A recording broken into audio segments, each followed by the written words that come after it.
Então, quando o Mauro ingressa na boate, e isso é importante que seja dito, a casa tinha a mesma porta que sempre teve, uma só é verdade, uma só é verdade.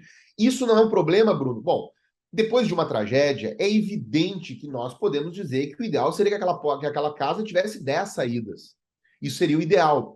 Agora, a liberação de um estabelecimento ela não é medida pelo número de portas, mas pela dimensão da porta e quantas pessoas passam num determinado intervalo de tempo. Isso é chamado em arquitetura de unidade de passagem. E é isso que a prefeitura leva em consideração. Isso é importante que se diga, não é obra nem de Mauro e nem de Elisandro, porque a boate tinha proprietários anteriores que contrataram um arquiteto para fazer isso. Então, isso, todo mundo que já fez alguma reforma sabe como é que funciona. Essa questão técnica é responsabilidade do próprio arquiteto, tanto que ele assina uma anotação de responsabilidade técnica, por isso, uma ART. As obras precisam ser feitas com uma responsabilidade de um profissional. E não era lei obrigatória você ter duas portas. É só isso De que maneira alguma. mudou, que a porta teria que ter uma dimensão de tamanho, que por conta do número de pessoas que pudessem estar dentro desse ambiente, elas pudessem sair no momento de necessidade. Exatamente. O senso comum, o seu, o meu, de quem nos assiste, todo mundo vai concordar que seria muito melhor ter mais portas. A grande questão é que não se exigia à época. E eu faço questão de frisar, principalmente para quem nos assiste que não conhece Santa Maria, que a Boate Kiss, ela não era uma boate que ficava numa região distante, periférica, que a fiscalização não passasse perto. A Boate Kiss ficava no quarteirão onde estava sediado à época o gabinete do prefeito municipal.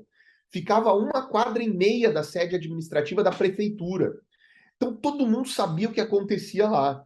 Era um lugar absolutamente central, totalmente acessível a qualquer fiscalização.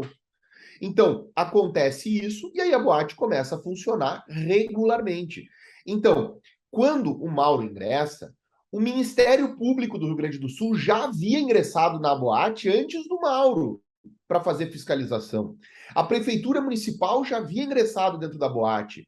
Os bombeiros já haviam ingressado dentro da boate. E todos eles viram que só havia uma porta, todos eles viam que havia o chamado guarda-corpo, que era uma estrutura de ferro parafusada ao chão para orientar as filas.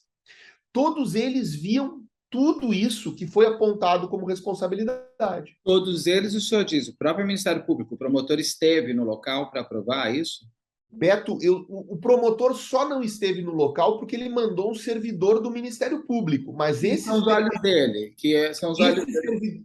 esse servidor do Ministério Público não apenas esteve no local, como fotografou tudo isso e consta do processo.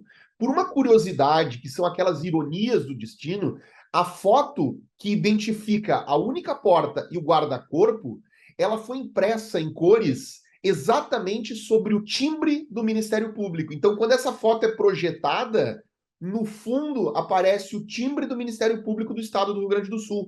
Não há como dizer que o Ministério Público não tenha tido conhecimento de sua existência. E os bombeiros e a prefeitura também, até para a liberação de alvará Todo mundo.